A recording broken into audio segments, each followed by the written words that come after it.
Anyway, texting. 1, 2, 3. Welcome back to the Mid-Sac America. It is a Wet My Whistle Wednesday.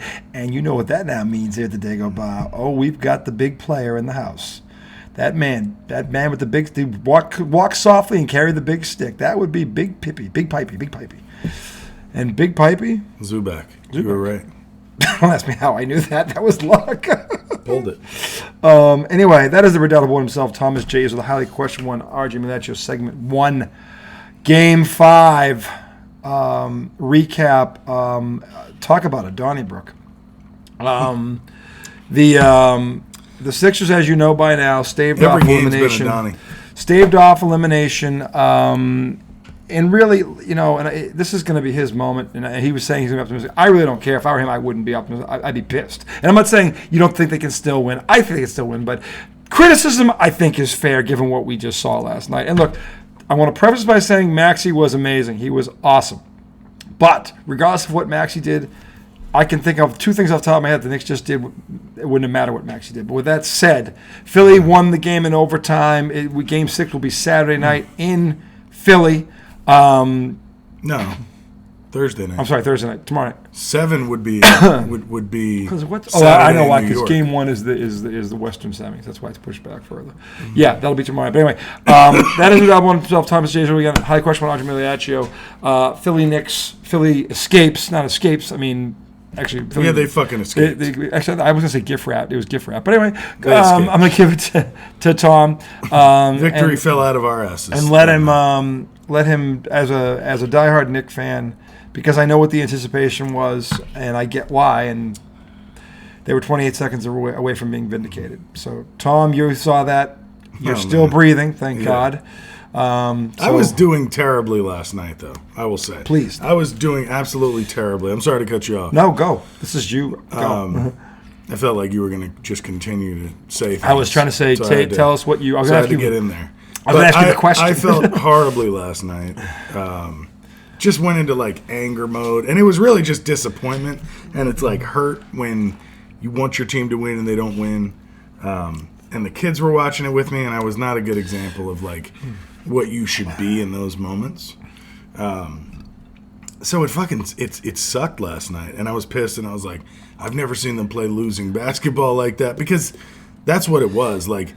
I had told myself this team doesn't have the ability to choke because of how they're built and how they play, but I think that was my mistake, because while that is, I think, their DNA and who they are, everybody has a chance to fuck up and blow it in a big moment. Okay, now that doesn't make it any better, but it can happen. It happened to Philly in Game 2. It happened to us in Game 5. And that's exactly what happened in Game 2. Sure, we won that game, but Philly choked. And this time, we choked even harder than Philly did. Just because there were so many opportunities to push the lead and break that game open.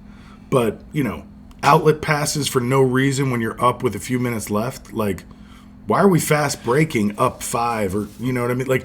We had a chance to go up 7, and then all of a sudden we were only up 2 or 3 because Josh Hart decided to throw an outlet pass. Missed free throws, turnovers, and everybody had a part in it. Jalen, Josh Hart, DiVincenzo was nowhere to be found.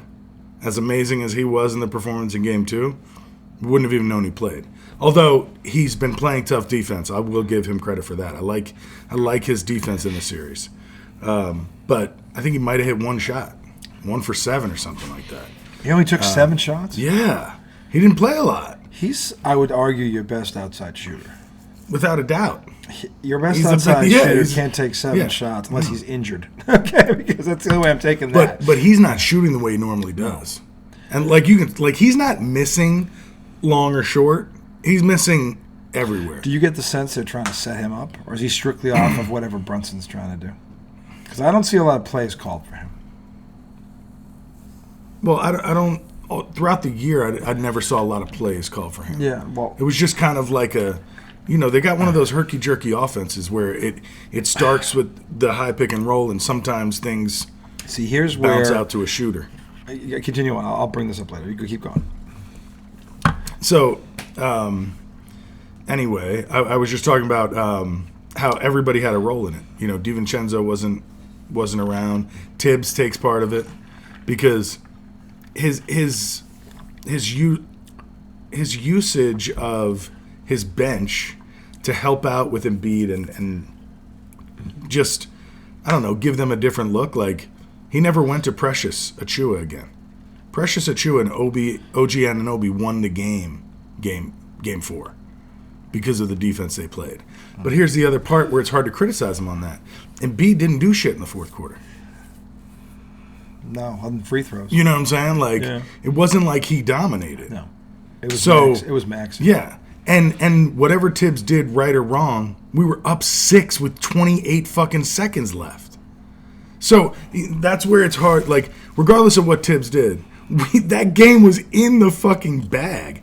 I said out loud, they haven't won a playoff series since 1999, I think, at Madison Square Garden. They haven't clinched one. I said those words when it was 6 points. I didn't say they were going to. I just said the statement out loud. And my son said, "Oh, they got this one." I said, "No, it's not over yet." Well, and we had a little bit of an argument about when a game is over or not. I hate that. And then, boom, all of a sudden, Mitchell Robinson fouls, and here we go again.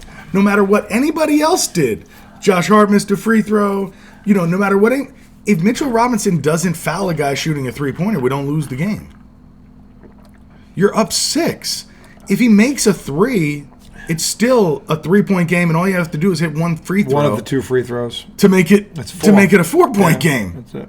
You know what I mean? Yep. Instead, you get faked on a pump fake. Okay, at that point, foul him so he can't shoot it. Once you're in the air, and I fucked up, you can't pull back, hit him, and let him shoot. Okay, so that happened, which was terrible. People were getting on Tibbs for not fouling Maxey, but if you look at the play, Maxey shot the ball as soon as he stepped across half court. He was like 2 feet over. Like, I mean, 2 feet in a dribble, maybe. So they picked him. They set a pick. They set a pick in the backcourt. Yeah. Deuce McBride had to go around it. Yeah. And he should have reached for him and just grabbed him at that point. Which, by the way, kudos to Nurse on that one. Yeah. Because the further away, and this is just, you can look at any videotape and you'll see this. The further away from the basket a pick is set, the longer it takes for someone to adjust to that. I mean, you can switch it or whatever because it's just too far away from the basket. Yeah. Nurse understands this, so he had that pick set up as far away because he knew that the space. Because the thing is, if the guy jumps at Maxey so quick, he can still get around him and get to a spot because of the room because they need a 3. Yeah. They can't get it to. They needed 3. So this was all designed to make sure he got. But would it have been better as the defense to play a little farther back? Why are you in the backcourt? Honestly, I would pick him up. I would have run both guys at him and made him throw it because the screener was the center. I think made him throw it that pass. Yeah. Take it out of Maxey's hands. If that kid beats you or ties you, he beats you. Yeah. But don't let Maxey do it. But it happens. It happened so quick. That's the thing. The point is, this is where I'm giving Nurse some credit because he understood the further away from the basket that screen is set, the longer it takes for the adjustment to occur. Whether it's a switch or a trap, because there's so much space. And by the way, you don't trap a guard with his dribble in open space. That's suicide. Because there's no corners to trap him. He'll split you. He'll get around the first guy. That's why you don't trap a guard in the middle of the court when he's dribbling. It's the last thing you do. They didn't trap him. No, they didn't. That's what I'm saying. Because he would go around them. So they would. I don't know what. I think they were trying to switch it. But the thing is, to your point, he was so far away from the basket when he pulled up.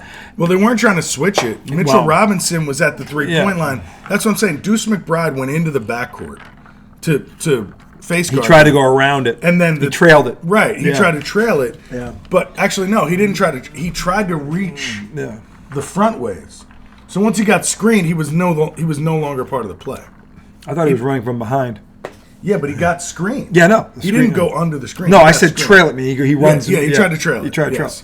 So couldn't trail it. Mitchell Robinson's at the 3-point line. Well, Maxey takes 2. This is where, and Mitchell Robinson had just fouled on a 3. Yep. So he was tentative. Yep. And this is where Maxey's speed comes into play. Yeah, he's because fast. I said Brunson is a more skill. He's the better athlete. Yeah, he's faster and he jumps higher. Brunson has better skill, especially the mid range. But here's that another first thing, step though, you saw it. You saw it. Yeah, yeah. I mean, his first step all night. Yeah. But yeah, all night long, Nick Nurse actually coming out of timeouts. Yeah. They would always score. Coming out of timeouts, we turn the ball over. Yeah. We were sloppy. So we started out, I don't know, 0 for the century. And Philly started out like 1 for 7 or 1 for 8. Yeah. We literally could have buried them in the first quarter if we were sharp. Yeah. If we had come out on point, but the Knicks didn't. Yeah. They looked, it was weird the way they came out. They looked deer in headlights a little bit. See, this is the thing. Couldn't shoot at first. Without, and we talked about this before about they don't have that explosive where they could jump out on somebody. They're not accustomed to doing it. So where Randall helps is that's the type of player that he is. He wants to be in the open floor. He's better. So in that stretch where we had OG and Randall, we were blowing people out. And that you guys could run because he's a transition player. Yeah, he's great in Randall in transition, and it's not, but that's where he gets a lot of his points before the defense gets set. Yeah. So without him, the Knicks don't have a guy like that per se. Yeah. So they slow it down. Plus, they want to slow the game down, less possessions because they don't have the firepower to get in the shootout. Yeah. So what do? You walk it up. You eat shot clock. You got a guy that can get off a shot in 5 seconds if he has to. But the point is, and then you get offensive rebounds when you miss. And that's one of these Knicks do as well as in the league. Get more possessions. They're one of the best offensive rebounding teams in the league. Yeah. Yes, they are. They're in the top 5, I believe. So yeah, that's one of their strengths. So also, just want to say this: it was everybody's fault, is what I'm saying. Because it wasn't one person. No. But then in overtime, Brunson, I'm not sure what happened. I don't know if he got a hero complex. I don't know if he got tight. He scored the first 5 points in overtime, and then it felt like he was the only one on the court. Yeah. And he took 8 of the 10 shots. Oh, man. And they weren't good ones. No. And then the one where he pump faked, I think it was Batum, and then still tried to shoot over him, but knew he couldn't. So tried to pass in midair to Hartenstein, who was crashing the glass because that's what he does. See, this is what it was. We said the magic number was 8 assists. He had to get that at least. He had 6. That's 6. He needed 8. He needs 8. Yeah. So that and overtime is the perfect. To his point, those 2 assists should have come in the overtime because at this point he's flirting with 40 points. Everywhere he goes, there's 2 guys running. And he's got to create a shot. And once you score the first 5 in overtime, they got a key on you. Now it's even worse. They've been keying on you. So now guys should be even more open. Dude, to put them up 6, it was such a beautiful play. To put them up 6 at the end of the game, they trapped Brunson in the corner, at the top, like a half court. Yeah. And he made the pass. I think it was through the middle or over to the top. Yeah. To Deuce McBride, and he hits a shot from the free throw. Yeah, mid-range. Yeah. Lovely. And they go up 6. I remember it's 29. It was over. Right. I thought that shot ended it. And all he had to do was keep doing that in overtime. In fact, Brunson thought that ended it because he put his hands up like he was Rocky when that kid hit that shot. And then Mitchell Robinson fouled a guy shooting a 3. But let me say no, keep going. Sorry. Now, transitioning from all that, because, okay, there's the criticism, but, all right, that's only as good as what happens next. It doesn't matter. You can bitch and cry about it all you want. The thing I loved is that if you listen to the interviews, that's a difference between when Philly choked and when we choke. Okay? Every guy was like, yeah, I can't do that. I got to be better. Yeah, they held it. Yeah, you noticed that. Every single guy didn't say us. Every guy didn't say us. They said I fucked up. They asked Mitchell Robinson. They were like, on that last play, do you think he jumped into you when you fouled him on the 3-pointer? And he said, just got to take it like a man. I fucked up.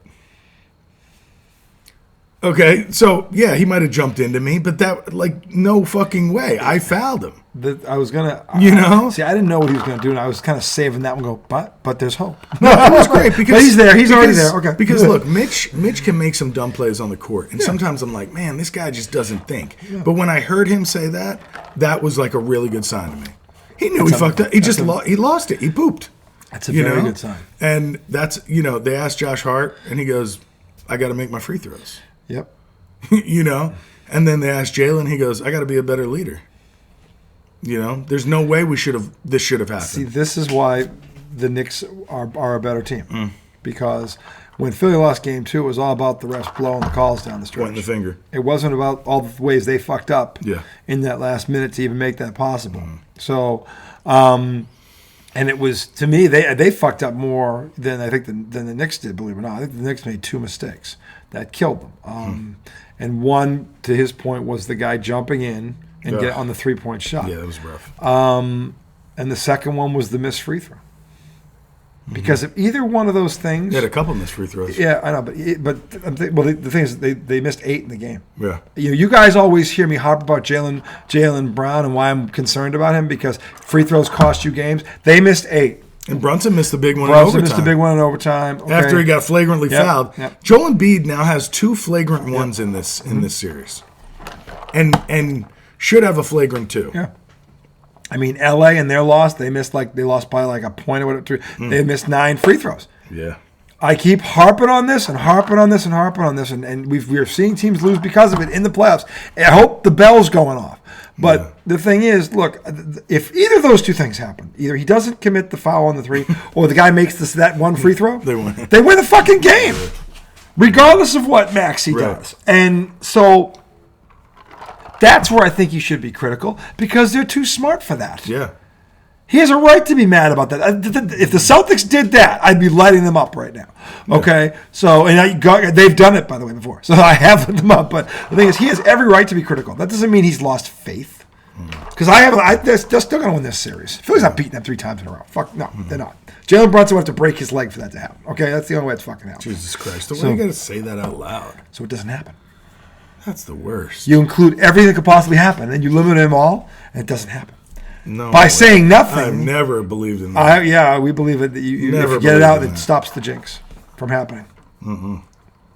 Trust me. I mean, it's a good cover. They work with the Red Sox. It's a good cover. They work with the Red Sox. After 100 years? 85. Technically. Dude, it was funny. You know how you always say, like, it wasn't the curse of the Bambino, it was racism? It was. I saw a comic the other day going, he was like, I think he was in Boston. He was like, you guys are funny. Like, I heard that you guys were the last team to have a black player in the major leagues. And then the crowd's like, and then he's like, yeah, it's crazy that we had, 85 years of not being that good. Or not winning. We're all. You always came close, you never quite get there. We're just all white guys. We don't know why we're not good. Why do all these black teams keep beating us? Right. Oh.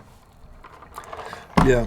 At that point, it wasn't even like teams of people of different races. No, it wasn't. There wasn't that many people in there. No, there wasn't. But still, the Red Sox were the last to get on the train. That is kind of crazy. Which is ridiculous, given we pride ourselves on being intelligent. Good point. So that's one of the stupidest things I've ever heard in my fucking life. Period. Okay, so and given the Boston Celtics in the same city where the Boston Celtics were the first sports team to field an all-black starting lineup. Yeah. And they were the first team in the formation sports to have a black head coach, Bill Russell, because Auerbach hired Russell when he stepped down. The Celtics were ahead of the curve, and the Red Sox were behind it. So you're saying it's not the city, it's the team. It's the team. Because the Celtics were way ahead of it. They were. And, so to me, that's where I get mad. I wasn't alive when that happened, but it still bothers me because I'm from there. Yeah. And I had nothing to do with it. I wasn't even alive when it happened. But it still bothers me. Because I'm like, why? How can stuff your white guilt? No, because it's just we're smarter than that, and we're better than that, and that's bullshit. No, of course. People that think like that, like the Yankees were like that, like you fucking donkeys. I can't stand it. Fuck you. If I knew where the Grays were, I'd go piss on them. So, anyway, this isn't about them. This is about the Knicks. And man, I was disappointed because I said Knicks in 5, and looking at it, they should have won in 5. But if you want to look at it like that. Look at game 2. That means we're right where we should be. They shouldn't. Yeah, you're right where you should be. They gave you one, and you gave it back. You're like, no, we're not winning like that. Here, take it back. No, you're not going to say we. That's something that Tom was doing. No. You're not going to win like that. Take it back. No, you're not going to have the excuse that the refs didn't make a foul call. No, we're going to give you one back. We're going to bend over. It's okay if you want. And now we're on an even now playing we're field. even play. Now let's get it on. Because trust me, the Knicks wouldn't give it back. No, but anybody, look, no team would. Here's what I will say. I watched that game. We made so many mistakes. Maxey played the game of his absolute fucking life. Although we might have said that already this series. So who knows what he could do next. But he played out of his mind. Yeah. If we clean our shit up, we beat them no problem. Yeah. If we play a clean game, we beat them. Yeah. We're better than them. But we got to play a clean game. That's all we got to do. We'll win by 10. The reason I had the Knicks in 6 was because I said that Embiid was going to get one. Come on. And he did, 50 points. I said Maxey will probably get the other one. And that's what literally happened. Yeah. So, now what... Well, they've actually had more than that. Like, they've both had more good... They have. I mean, Maxey's had... But that last night... Oh, well, that was unbelievable. That was unbelievable. That's the best I've ever seen him play. And the thing is, he did it against an elite defense. That's the thing. He didn't. This wasn't Indiana he did it to. He did it to the fucking Knicks, who don't let people do this to them. That are better than him.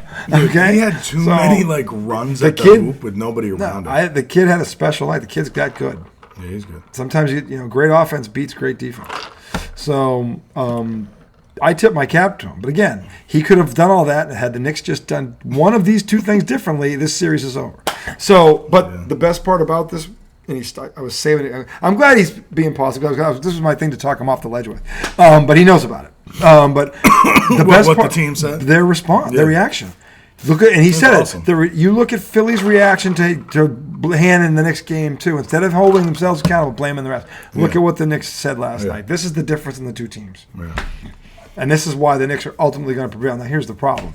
The problem with losing this game is not that they lost it, but it's the way they lost it. Could hurt your confidence. No, it's not going to hurt yours, but it's going to build theirs. Because their whole thing is we overcame that, and it's going back to Philly. Would I be surprised if the Knicks lost Game 6? No.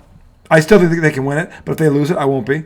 But they're not losing Game 7. I'll tell you that right now. Yeah. They may lose Game 6. They're not losing Game 7. See, Barring injury to whoever, they're winning Game 7. Regardless of that. I honestly feel that way about Game 6. They can win Game 6. Because I really think this is a big bounce back spot, especially because they're leaving home. Because it's like they've got to band together and say, we fucked up, we're not fucking up again. Well, again, boom. Defense travels. The Knicks are an elite defensive team that always travels. Well, defense and effort are one and the same. Right. Okay. So the thing is that travels. They are not going to flinch at this. And the fact that what's scary for me if I'm a Philly fan is how they reacted to it.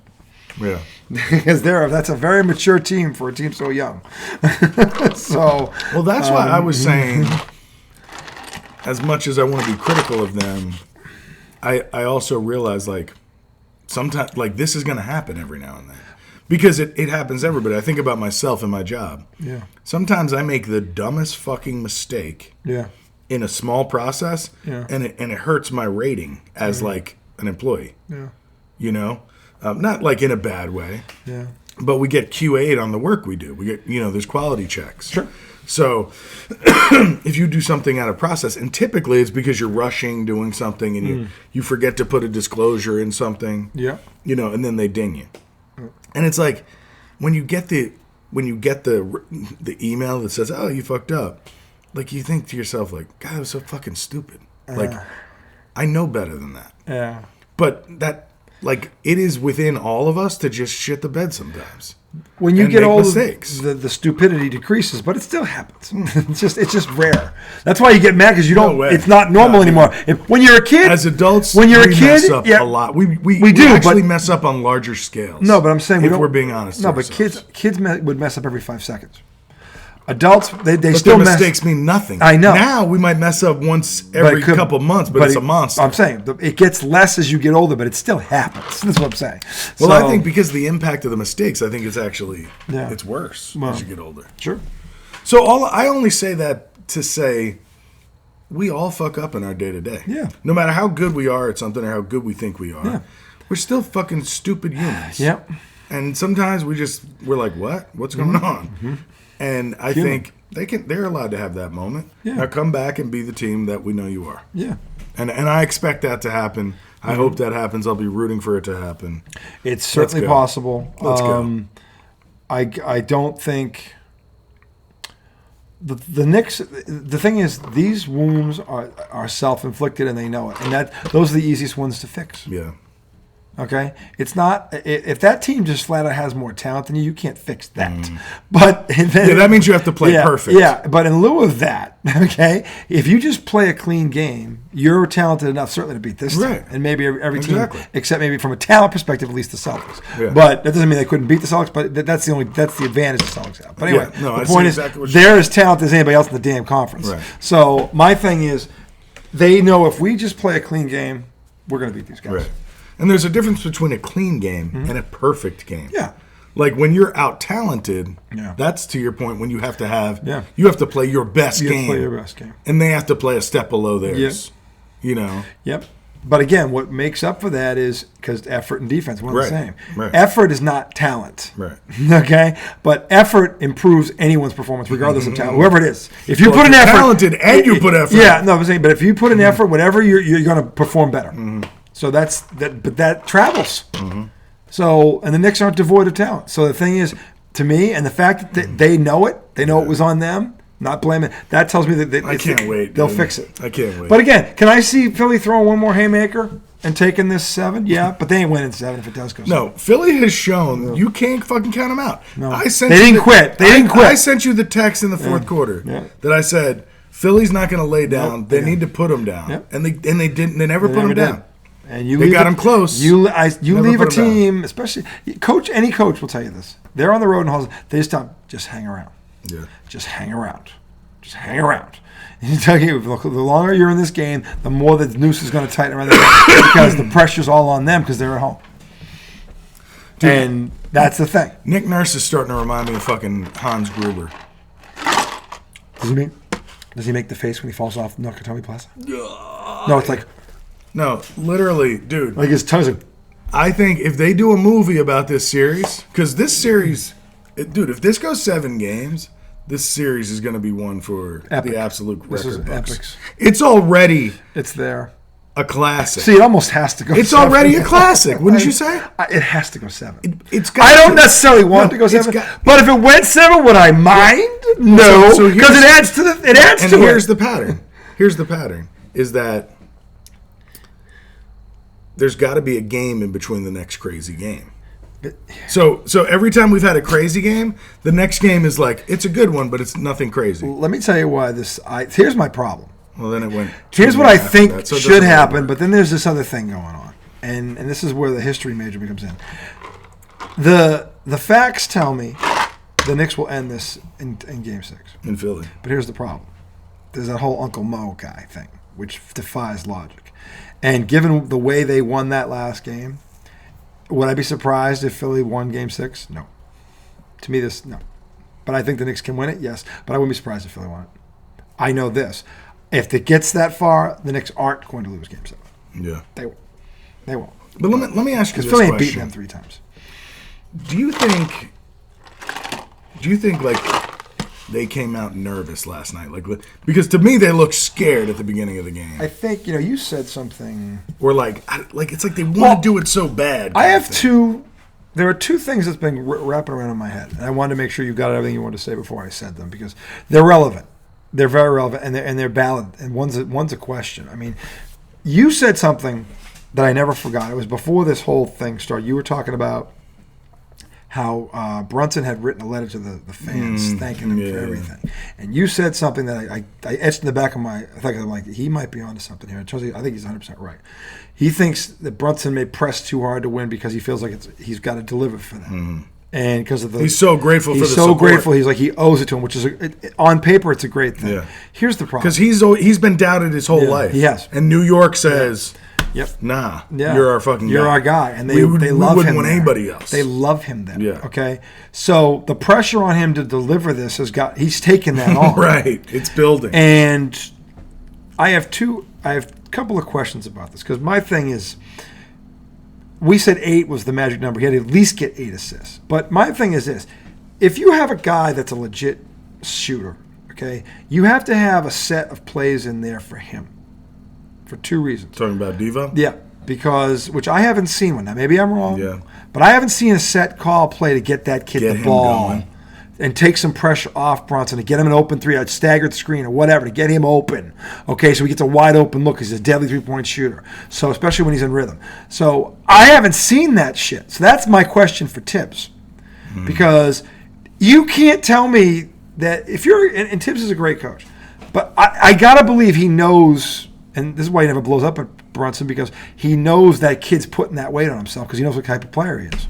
So he's not, I think he, behind closed doors, he's trying to say, hey, look, we got you. Calm down. We got you back here. We're gonna help you. Got us here. We're gonna help you across. You're not alone. You're not alone. He's not gonna blast him in public. Like there's some guys that do stupid. Even when Brunson fucks up, he doesn't blast him because he knows he's carrying that weight. Right. He knows it. And he's also the reason they're. He's the reason they're there. Yeah. Okay, and he knows that. That's the thing is this.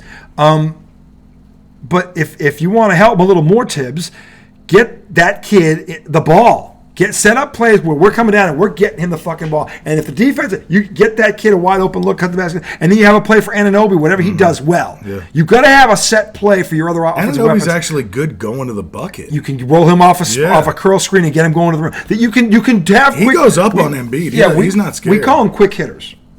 A quick play for that guy to get him the ball. We had him in AAU, for Christ's sake. I had him when I was. You just like rotate through him, like, oh, let's go here. No, if we got a guy that's got the hot hand, like we had a two guard named Jack Mahone, and it was a deadly shooter when he got. We had a set of plays just for him. Now, I was the best player on the team, but we had a set of plays for him. He's probably our third or fourth leading scorer, but he was arguably our best 3-point shooter.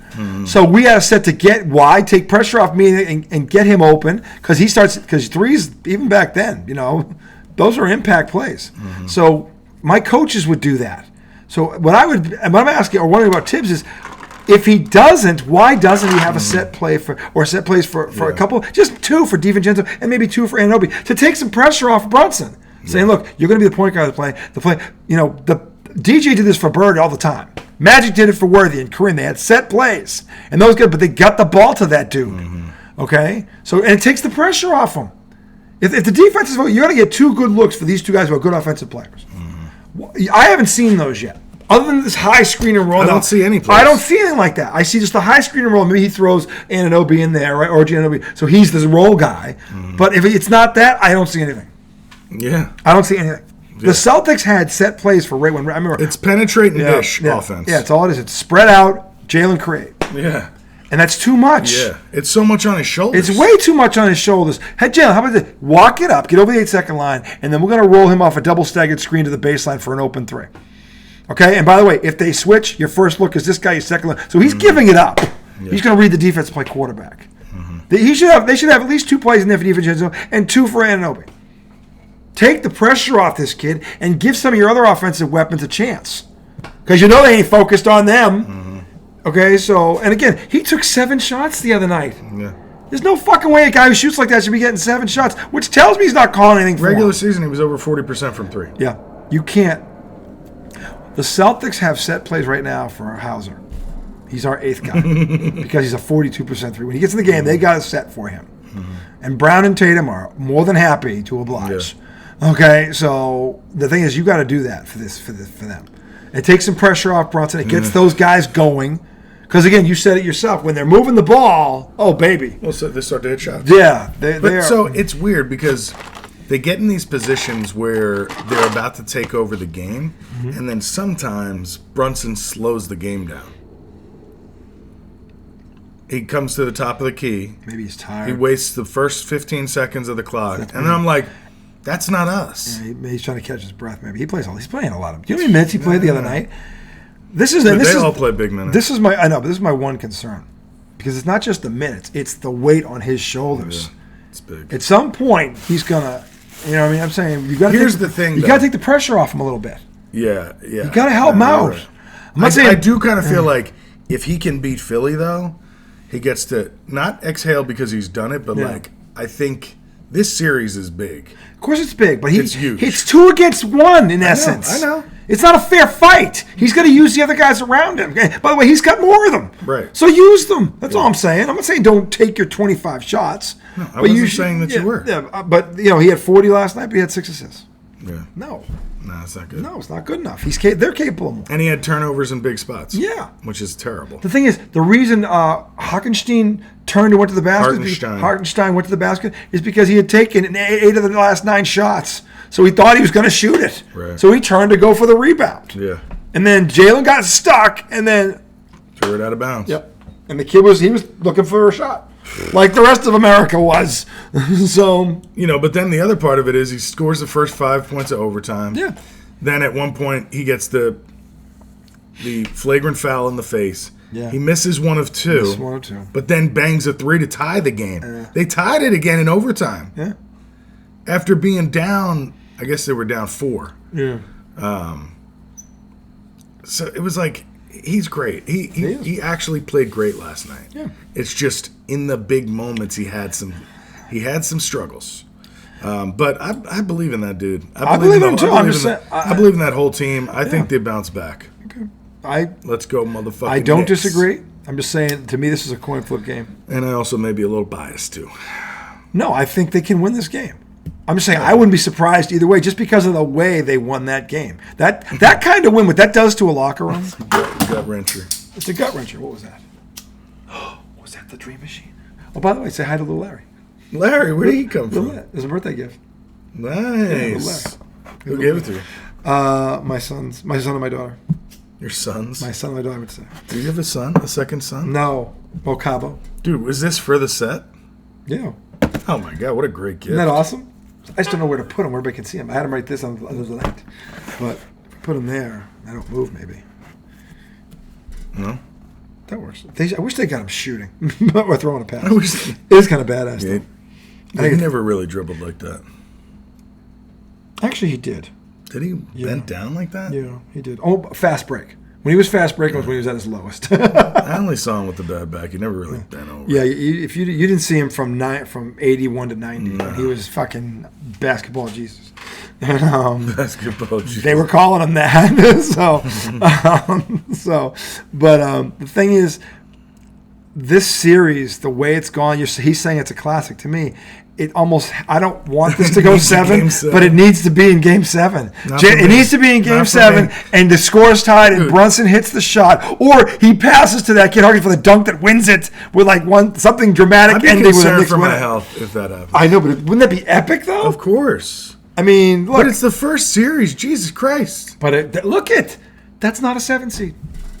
You're right. They're playing like a 2 seed in my mind. The teams they're equal. Well, at this point, we've faced adversity. All right. Let's just say that. Here's the stat that would prove it. 5 games played between these two teams. The difference in total points? No. Yeah, that's it. Wow. That's how close they are. That's how close they are. Now, this is why this stat right here tells me it's going 7. Because they're that fucking close. But I think the Knicks are going to win. Okay, if Philly had won that game and maybe Brunson fouls out, something like that, it doesn't kill you. Like the Knicks, they bounce back no problem. They're backing in to DJ's house, or they're lost. No, they were just coming from there. They couldn't get around the cul-de-sac in one turn. That's freshman. That's dangerous. I mean, that's a big cul-de-sac. Yeah. Anyway, this is the thing. This series has been such a class series. It's destined to go 7. Dude, I just believe I'm going to be a nervous fucking wreck if it goes 7. I don't want it to go 7, but for the drama of it, I want it to go 7 because I want to see that. I want to see that game. Do you think you have to be weak as a person if your mental health is affected by your sports team? No. Seriously, do you think you're weak as a person if that happens? My mental health is defined by my sports teams. Is that weak? Is that idiotic? Is it embarrassing? I'm not embarrassed, but I just told everybody about it. Well, I mean, we talk about sports every night. It's obvious. I know, it's clear. And clearly they don't have a problem with it because I've never heard that in the comment section. Dude, that's weird. No. I'm asking you, person to person. Yes. Like, should I consider myself weak that my mind is that altered by a win that I'm not even part of? You are part of it. I mean, have you ever gone to a game? Of course. Okay, so you spent money to go see the products you invested. Do you have any paraphernalia for that team? Well, what's hanging? Yeah. So you've made a long-term investment. How long have you had that shirt? How long have you had it? 25 years. That's a generation. You're not a part of that? Yes, you are, by the way, because the fan base is everything. The fan base is everything. If you don't have a fan base, you ain't got shit. Okay, it's just that simple. Okay, so that's the thing. He is a part of it, and that's why the players it matters to them. You hear 20,000 people screaming for you. I've been in an arena like that. About 10,000. That's a moment. That was just 10,000 people. That shook me. I thought it was 2,000. No, it was 10,000. 10. The Boston Garden holds 14,000. The old one. So 10,000 were there for the East Mass State Championship. That's a big crowd. It's a big fucking crowd, and I felt it, like holy fuck. Oh, man. You could feel it. So what these guys do? This guy fell over. Damn, that's a best. That's a jeez. That's a playoff foul. Zubac wasn't playing. He threw the booty out. Wasn't playing. He threw Zubac out. He pulled the Zubac in. Anyway. It's Dallas 43, Clippers 42, 4-8 to go in the second quarter on TNT. Definition of a Donnie. We got Donnie. I gotta love the late game Donnie. Anyway, we're gonna take a break, come back, segment 2. Boston Celtics responded tonight. We will talk about that in segment 2, coming right up. It's gonna be me, it's gonna be Joe Boo, it's gonna be Yoda, it's gonna be Tom. It could be Pipe, it could be Big Pipey. I don't know. We don't know. But we'll find out. We'll see you soon.